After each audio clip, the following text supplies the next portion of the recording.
Hi, my name is Mark Costin. I'm a PE teacher and a football coach, and today we're going to be looking at some basic football drills that kids can look at and practice on their own in their own time. Probably the most important part of football is controlling the ball. The easiest way to learn that is through doing keepy-uppies. You see the pros do this all the time. But to start with, it's an almost impossible skill. So when I teach kids, we try and get them to do it with a bounce in between, and before that, a catch. So we're going to go through the progression from learning to hopefully being able to do a few and maybe some tricks. So when you start with the ball in your hands, throw the ball, try and kick it and catch it. And then try and get kids to do 10 of these in a row, or see how many they can do, and the ball's only allowed to bounce once. So if it bounces twice or you drop the ball, then you start again. First target would be 10. So that's a simple way of doing it. Then the progression from there is to not use your hands, but still let it bounce once in between each kick.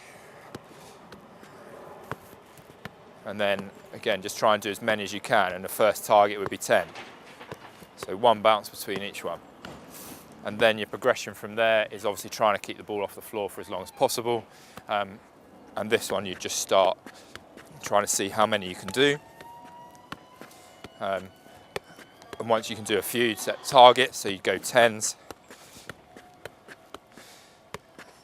And then once you can do a few of these, you go to using different body parts.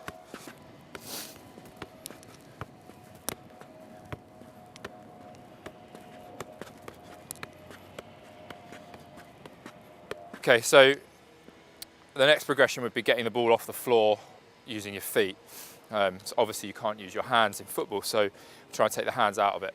Now the easiest way, the first way that I'd start people off with, is ball out in front of you, you roll it backwards and getting your toes under it, getting it up like that.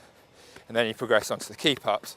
When you're doing the keep-ups, you're trying to get the ball back spinning. So if you look at the ball now, it's back spinning towards me. And that just means that I've got it under control, but it means the motion of my foot is pushing underneath the ball from the back to the front, rather than just going up and down.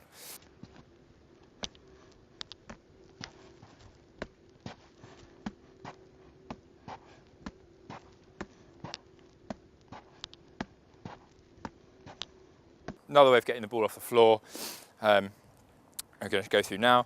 You stand with your feet either side of the ball, and you're going to snap them together, and hopefully the ball should shoot up and you can keep it up.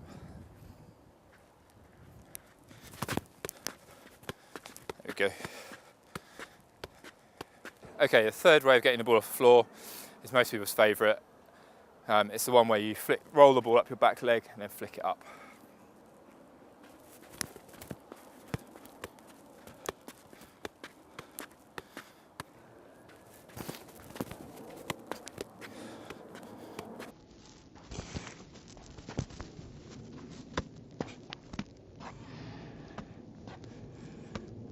Okay, so now we're looking at a different way of practicing our control and making it more game-like. We're going to look at throw-ins. So you're going to be with a partner. Your partner's going to throw the ball in from the sideline, and you're going to use different parts of the body to control the ball in the air. So we'll be throwing it, and the first one we're going to look at is using our feet. So it's going to be like a volleyed control. And then we'll work our way up onto our thighs, our chest, and our head. And then you're just looking to get it back to him.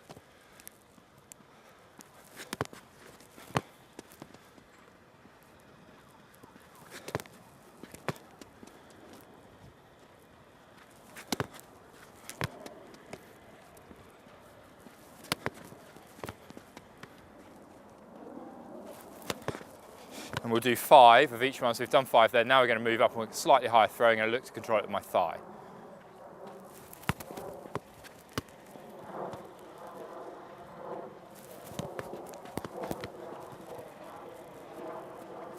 We're trying to get the ball back to our partner so that they don't have to move.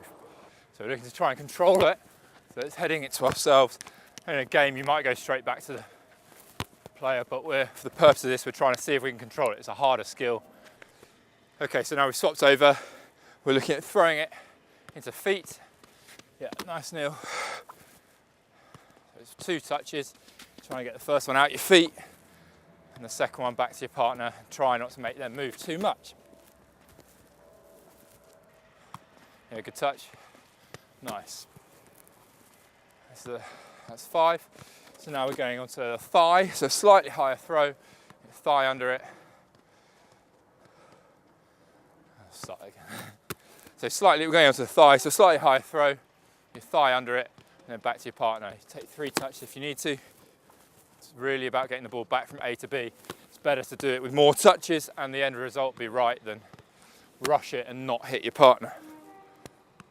Yeah, good Neil. Yeah, that's a nice touch. Okay, last one of these. Yeah, perfect, perfect, good one to finish on. So now we're going for the chest. So again, a slightly higher throw. To cushion it on his chest, you get it back to me, that's good. Chest trap, back, nice. Yeah, good. Yeah, good, it's nice, it's going in front of you. You can run onto it. It's a slightly higher one, good control. Okay, so the key teaching points for control are using your instep, control the ball coming on the floor, you're using your instep. Balance, if you're controlling the ball here, you're going to be balanced on one leg. And then the measurement is the proximity to yourself that the ball stops moving. So the closer you can kill the ball to you, the better your control is. Okay, so I think the key to all the exercises we've looked at today are that they are things that you can practice in your own time and either with a friend or some of them on your own. You don't need an AstroTurf like this, you don't need goals. You can use a park, you can use your garden, you can dribble around trees and shoot between 2 trees. And I think that's the key to learning any sport, is to be able to do it in your own time. So hopefully this gives people a few ideas of what they can go away and practice.